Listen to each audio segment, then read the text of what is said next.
sometimes when I start doing these videos, I start thinking like people are just not going to believe me because the truth is stranger than fiction. I started working on this topic of this general that was just killed in Kursk. Now, this is the third general in like a week, or yeah, two generals and an admiral in just a week's time. It's very bad for Russia.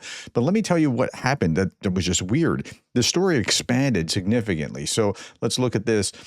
So this was a General Gudkov. His 155th Marine Brigade has seen action in hotspots across the front through the entire course of the Ukraine crisis. This is from Sputnik, so that's why they're writing it like that.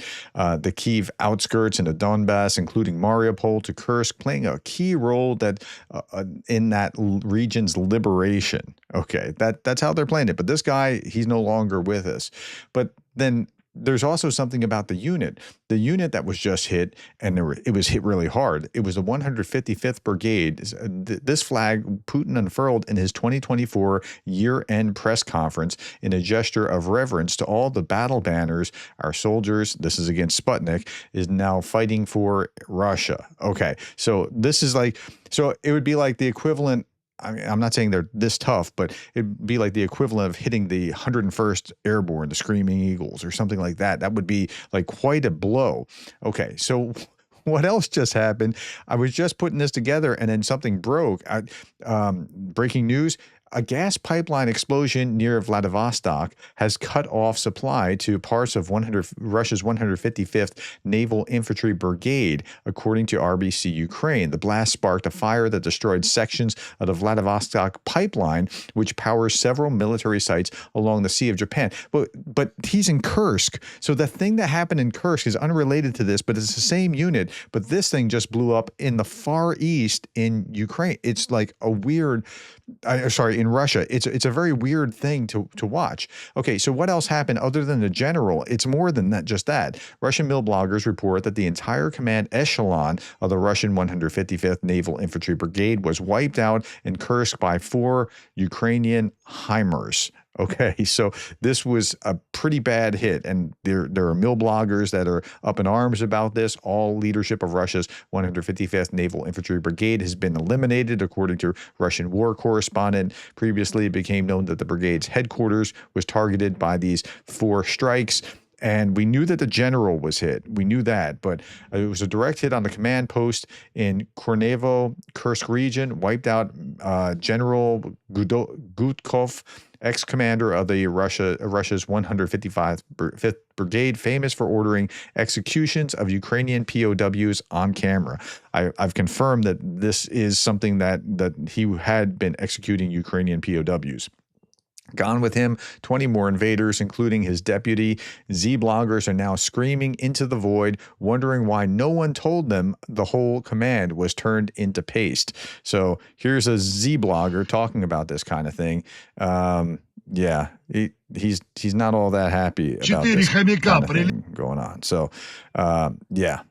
Meet Major Gudkov, known for encouraging military not only to execute Ukrainian POWs, but to put them online. Again, I've seen it in multiple places that's what this guy was doing. Russian Z-Telegram bloggers are panicking in the Kursk region because of that hit, and Gudkov was reportedly killed, but the entire brigade command eliminated. And I'm seeing it again and again and again and again. So that's a big story. Now, this was the British intelligence update talking about Gudkov himself. Just came out today because the strike happened just a couple days ago. The gas pipeline is breaking news. That just happened. The Russian Ministry of Defense has confirmed that Major General Mikhail Gudkov was killed on 2 July in the Kursk Oblast, western Russia. Gudkov, appointed as Deputy Commander-in-Chief of the Russian Navy in 28 March 2025, was killed in a Ukrainian strike on a Russian command post. It is likely Gudkov was directing Marine infantry units attempting to establish a buffer zone in the Ukrainian Oblast of Sumy. The Russia's advances in Sumy have slowed due to Ukrainian counterattacks and significant Russian losses.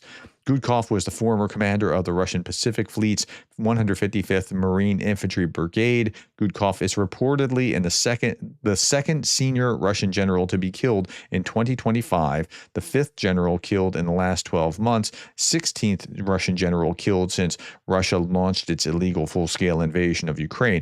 And the other one last week was an admiral. Loss of so many high-ranking officers is likely to have had the effect of undermining command and control in parts of the Russian armed forces. This has likely contributed to Russian tactical and operational difficulties during the conflict, why they can't make the ground that they would otherwise make. And I talked about in this video here, I talked about the other general and the admiral that were eliminated last week. Okay, so that's 3 in a week. It's remarkable. Okay, what's going on in Europe? Sweden and Denmark have joined Germany in requiring insurance documents from tankers passing through their waters in the Black Sea in an effort to crack down on Russia's shadow fleet, according to foreign policy. Ships without proper insurance will be added to blacklists by the US, UK, and the EU. So they're doing something. They're working at something. But there's also some bad news in Europe. Like when we're talking about sanctions, while Kyiv and the rest of Ukraine burn, this is the EU. As if it's not bad enough that EU leaders lack the courage to shut down Putin's shadow fleet in the Baltic, and some are now taking more active steps. On top of that, they continue to export like crazy to Russia through all kinds of places.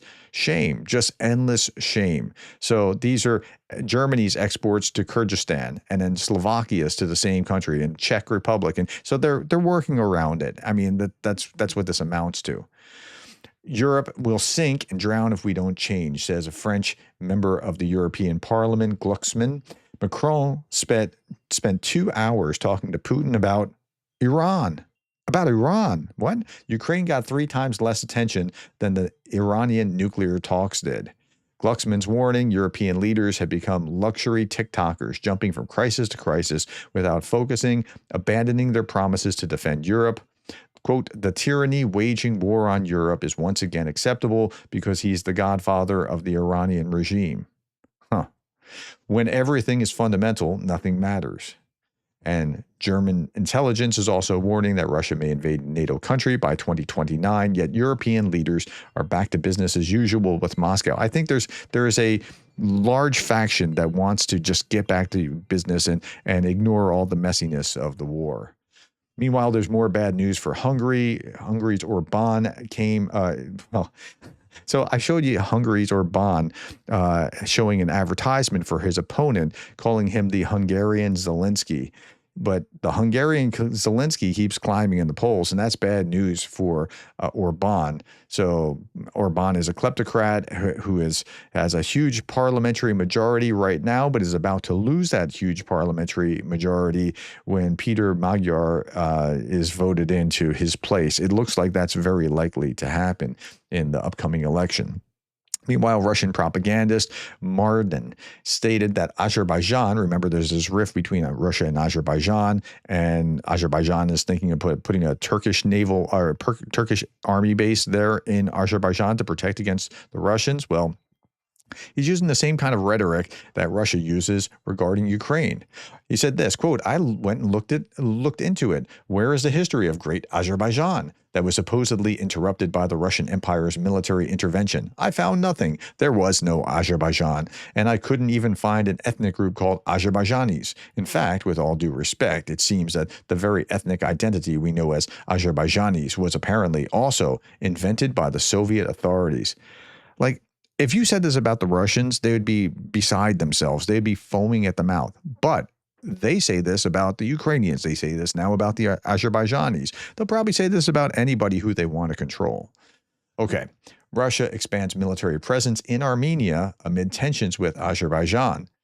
Ukraine's defense intelligence claims Moscow is accelerating deployment in its base to Armenia, which is next door, aims to increase military political pressure on the South Caucasus states. Troops are reportedly recruited from Rostov, Volgograd regions, and occupied Crimea. It's kind of a good thing for Ukraine in the sense that it's taking Russia's attention off there. But yeah, Azerbaijan, I'm sure, isn't very happy about that. Okay, let's look at the United States here. Russia's response to months of U.S.-led diplomacy has been a huge rise in drone and missile strikes on Ukraine. That's undeniable, especially in June. Like the highest half dozen or more strikes have been all in the month of June. And the highest strikes have seemed to have all been since Trump has been elected, or since Trump has been inaugurated, rather. Looks like Putin wants to go all the way and just keep killing people, Trump told a reporter, and that the U.S. will continue to help Ukraine with ammunition. Quote, "We've helped them and we will keep helping. The situation is very difficult. We'll see what happens next. I already told you I was unhappy with my call with President Putin." That's about as negative as he's been toward Putin so far, that he says, "I'm unhappy with it." Jonah Goldberg wrote this, and I think this is right. This is true not only for Europe or for the United States, but for Europe as well. Gary Kasparov said, "On target, heart, and American flag." Jonah Goldberg's comment was this: America hasn't been perfect. And by the way, I'm extending this to Europe as well when you look at this. America hasn't been perfect. It has made grave mistakes, but there's no country that's ever done more for improving the world. It breaks my heart how unappreciative Americans across the ideological spectrum are of that. Much of the left rejects we've ever been good for the world. Much of the right wants to stop being good for the world. Shame on all of them. So America has been generally a force for good, and when America leaves the stage, it creates a vacuum that's going to be filled by bad guys. You want them back in place because they can be very helpful, not only because of their strength, but because they're not trying to take your land in the process. But I would say I'd extend this to Europe as well. If Europe is stepping up and if America is stepping up, the world is just a safer place. All right, I'll leave you with this because I just found it interesting. There's a Redheads Festival held annually in Dublin, Ireland. I just thought it was cool, so I'm sharing that with you. All right, last little image, and I'll leave you with this. Thank you, my friends, for your time, the likes, the shares, and the subscribes, and thank you for being the kind of person that cares about Ukraine.